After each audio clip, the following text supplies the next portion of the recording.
Hi parents, it is Miss Douthit back with another weekly update, this time with a new microphone, so hopefully the audio is a lot better.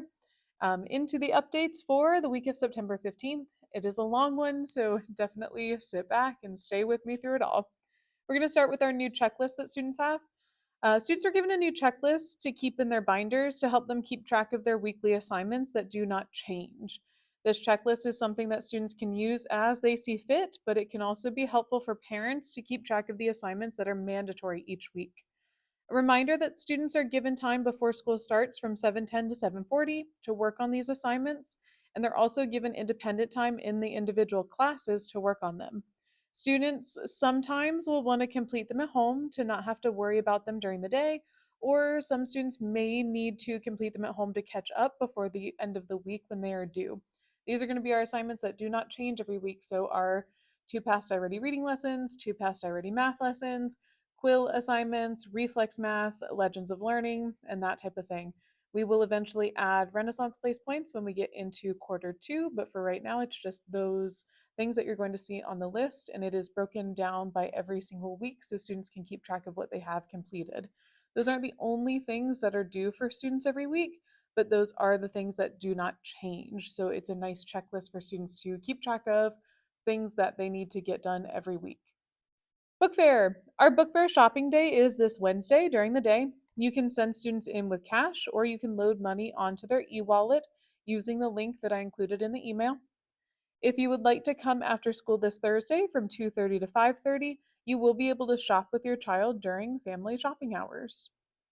Kona Ice. Our next Kona Ice Day is going to be next Friday, the 26th. Keep an eye out for the link with the QR code from the school to prepay online or send your child in with cash the day of. We do not let students get free Kona Ice. And then Kona Ice cups usually start at like $4 or $5, $6. Behavior ledger reminder. Students should be getting one parent signature a week in their behavior ledgers. This is the first method of communication between parent and teacher, so please make sure you're reviewing marks on students' ledgers each week. We do check those on Monday mornings and we check for that date. So this morning we checked for a signature on September 15th. Progress reports. Quarter 1 progress reports are going home this week, probably on Thursday, Friday, probably by Friday. Please keep an eye out in students' binders for their Quarter 1 progress report. This is a paper copy that needs to be signed and returned by Friday the 26th. Please remember that students' grades are not percentage based in elementary school in Hillsborough County. Students' grades are based off of multiple aspects of their performance. So we look at test scores, we look at participation in class, we look at classwork grades, independent grades to determine a student's correlating letter grade. This is what each progress code represents on the progress reports and the report cards. So an A stands for excellent, and that does mean that the student demonstrates consistent application of on grade level standards. We do not see many students receiving A's in the beginning of the school year just because we haven't seen students consistently demonstrate the application of grade level standards because we're still in the beginning of the school year. B is good. That means that a student is demonstrating a clear understanding of on grade level standards. C is satisfactory. Students are in the process of understanding grade level standards. D is the lowest acceptable progress. That means that students need additional time or more background experience before an understanding of grade level standards. And then F does mean unsatisfactory progress. That means that a student has not yet demonstrated progress towards an understanding of on grade level standards. So please keep in mind that as much as I do use Canvas and other teachers do use Canvas, and you will be able to see a percentage of students' grades on there, that does not directly correlate with the progress mark that your child might get for that subject, just because we look at more than just those classwork grades. Picture day. Fall picture day, the one that goes into the yearbook, will be this Friday. Students are coming home with order forms tomorrow. Students are allowed to be out of uniform for picture day. In reading, we are finishing up Unit 1 for reading, and we'll have a vocab quiz and reading quiz this Friday on Canvas. My goal is to have 5 vocab questions similar to the ones in previous weeks. The graded vocab trifolds went home today, so you can see the words that students will be expected to know by Friday. And then 1 informational text with questions and one fictional story with questions. It will quiz students on summarizing, plot, conflict resolution, author's perspective, central idea, and text structure, which are all benchmarks that we have been working on so far. I hope to have it be maybe 15 questions, 5 vocabulary questions for the vocab that we're working on, and then maybe 5 questions for the informational text and 5 questions for the story. The questions will be very similar to the exit ticket questions that students have been exposed to.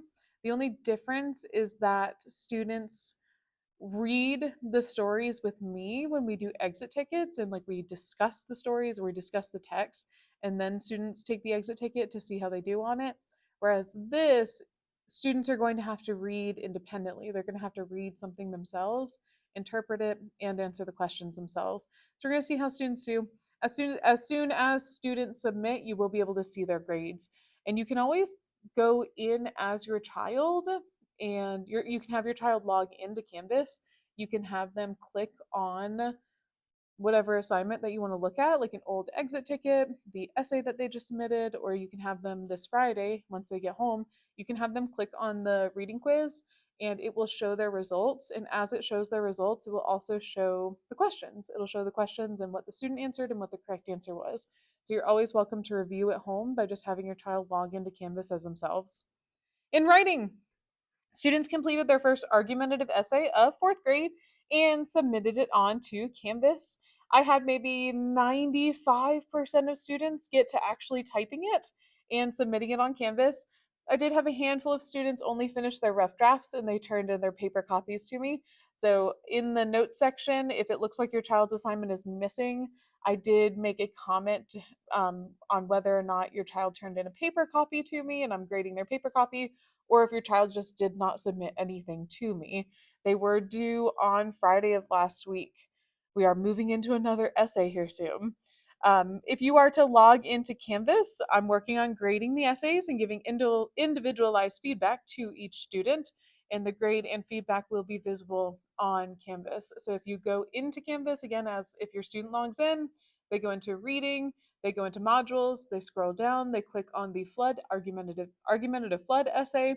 They should be able to see the feedback that I give them and the score. The score is out of 12 points. I told students for this first one that their goal is really a 6 out of 12. I know that that sounds kind of rough. Of course, that sounds like a 50%, a 6 out of 12.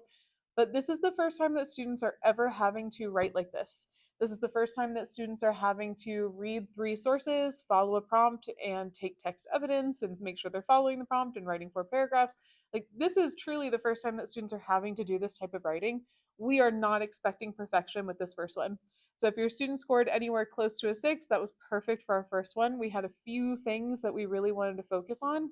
I know for my homeroom, or my classes, I was really wanting them to do an attention grabber, having a really strong claim sentence with 2 different reasons, making sure that their 2 body paragraphs followed those 2 reasons that were in their claim sentence. And then I kept their conclusions really short for this first one. I told them that it was totally fine to just do 1 sentence for the conclusion for this first one. And as long as their conclusion was a restating of the claim from the beginning. And a lot of students did that absolutely perfectly. So we saw a lot of scores in between like a 6 to 8 range. I did not give anybody a 12 out of 12 for this first one because nobody is writing these essays perfectly in the beginning. We will start a new one probably on Wednesday, Thursday of this week. We'll start unpacking the new prompt and looking at the sources. In social studies, we've really gotten into our first lesson of social studies and have been learning about regions of the United States, map features, and how to use grids by reading latitude and longitude. Mrs. Gruber's students took their quiz today, and Miss Douthat's students, my students, will have a quiz on Thursday. Social studies quizzes or tests are always open book to allow students to look for answers. I'm really casual when it comes to social studies. I absolutely love social studies. It is one of my favorite subjects to teach, and I want students to do well in it. So, whenever we do have a quiz or we have any type of social studies test, it is always open notes. Most of the time, I even let students work with other students because I want them to do well in social studies. I want them to do well in that subject. Math. This week in math, we will be working on rounding. Students will round numbers through 10,000 to the nearest 10, 100, and 1,000. They can use a number line or place value strategies, but should be able to explain their thinking as to why the number was rounded to a particular number. Students need to understand that numbers that are equal or higher than the midpoint of 5, 50, or 500 would round up, and ones that are less than 5, 50, and 500 would round down. I have attached an information sheet with some ideas of things to do at home for extra practice if you would like to do those. That is attached to this email. Remember, students should be getting 2 past lessons on iReady Math each week, and the goal right now is to have at least 2 green light days on Reflex. This is when the circle that looks like a donut up at the top in the upper right hand corner lights up green along with the middle circle, the donut hole, lighting up green. It is going to be essential for students to be fluent in their multiplication and division facts this year when we get to larger numbers very soon. In science, Miss McCullough's groups are in Unit 3, Motion of Objects. They are investigating and describing that the speed of an object is determined by the distance that it travels in a unit of time and that objects can move at different speeds. We will spend 4 days on this unit. The vocab and mini assessment will be on Monday, 9/22. The vocabulary words for this unit are speed, distance, time, stopwatch, meter stick, trundle wheel. Vocab words can be found in your student science notebook. Thank you for making it through such a long video and through such a long email if you're following along. We appreciate everything that you do to help your child at home. Of course, always reach out to us if you have any questions or concerns. Thank you so much.